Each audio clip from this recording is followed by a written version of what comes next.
I once got a cramp in my hand from scrolling too much.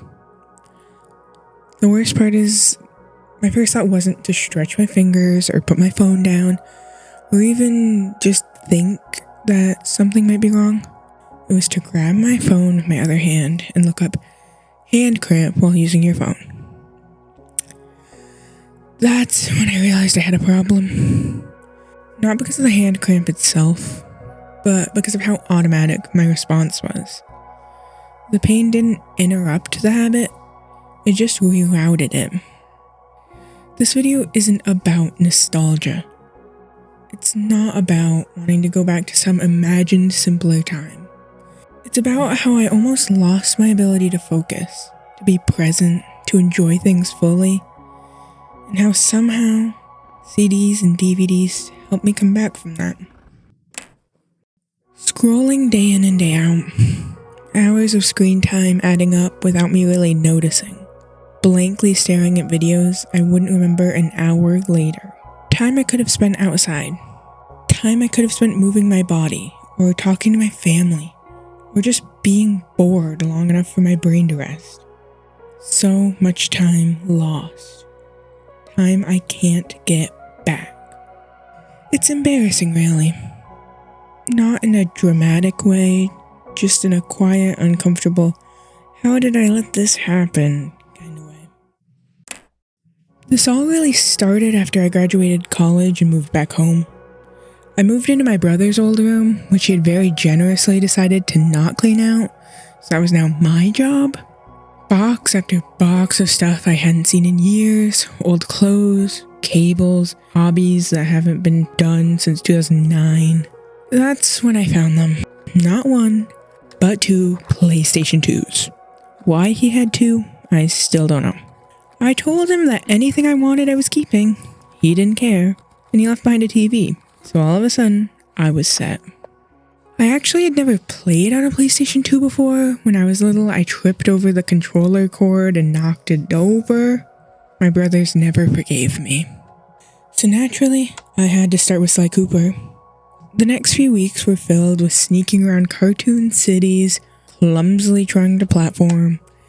And without me really taking any notice, I had a dramatic reduction in how much time I was spending on my phone. I wasn't forcing myself to stop scrolling. I was just busy doing something else. For the first time in a long time, I started to feel better. Like a weight I didn't realize I was carrying was being slowly lifted off my back. Since then, physical media has quietly integrated itself into my life in a lot of ways. I'll put a CD on while I'm cleaning. I'll throw on an animated movie when I'm sick.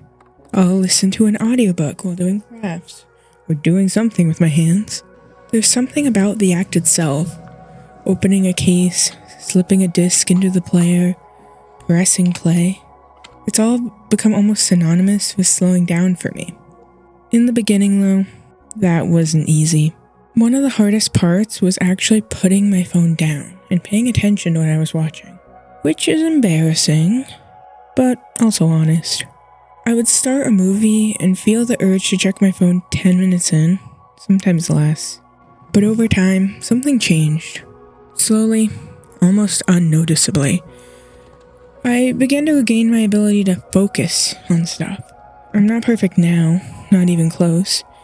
But now I can watch a movie all the way through without distraction most of the time. And that feels like progress. Another thing that really changed the game for me was everything that comes with physical media. The art, booklets, packaging, commentaries, special features. Whenever I bring something home, the first thing I have to do is inspect it. I look at the cover, flip through the booklet, I read all the stuff that most people probably skip. To me, buying physical media is an experience. The quality of the packaging, the design choices, the artwork. To me, it feels intentional. Something I can engage with and not just brush past to get to the movie or the music. I've also started turning my favorite movies into multi-day events. Day 1, I'm watching the movie. Day 2, I'm exploring the special features. And I really mean exploring. I've spent hours watching deleted scenes, some of which I would argue should make the cut, and a lot that it was clear why they weren't in there. Listening to the commentaries explaining why these choices were made or how things were changed to fit into the time they had really reminds me that these are pieces of art made by real people. And in a world full of AI fake art, it's nice to see the humanity of it. One of my favorite parts were the games. They made me feel like a kid again, doing trivia, finding clues, exploring the screens. These moments made it feel personal, like I was really connected with the world, even though I had nothing to do with the world or the creation of it. And it allowed me to connect with my movies in a deeper way that I couldn't by just watching the film. Streaming has made watching and listening to things easier than ever. And that's not a bad thing, but it's also made content feel disposable. One month, your favorite show is on Netflix. The next month, it's gone. You can watch it again with a different subscription. That'll be $20. Would you like to use your camera to take a picture of your card? The things I own aren't going anywhere. They're already paid for. No more hands reaching into my wallet asking for more. I also don't have to deal with the algorithms. I love watching animated movies when I'm sick. They're comforting, easy to enjoy. But I hate being recommended children's shows for weeks afterward. I am in my 20s. I do not want to watch Cocomelon. Nobody should watch Cocomelon. Anyway. There's also the joy of collecting with someone. My sister and I found the first several seasons of Grey's Anatomy while thrifting together. Neither of us have ever seen it.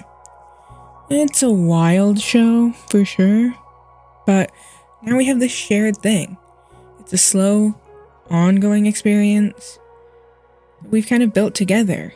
We can go to the thrift store, go to the secondhand store, and look for these discs and bring them home and enjoy them together. And honestly, that's better than the show itself. I don't think I'll ever fully give up streaming. I'm definitely not giving up my smartphone. I still moved off my sister's Spotify Premium, and I don't plan on stopping anytime soon. But I did delete TikTok. Now I'm here on YouTube, watching and creating longer content. It's not about unplugging my router or disappearing from the internet forever. It's about making a choice. At the end of the day, using physical media is a choice I make.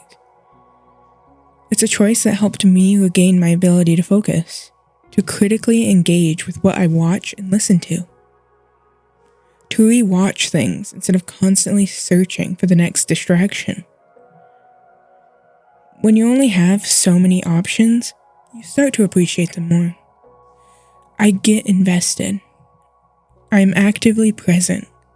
I'm not just scrolling for the next thing to hold my attention for 5 more seconds. It's a choice I'll continue to make, and maybe, just maybe you will too.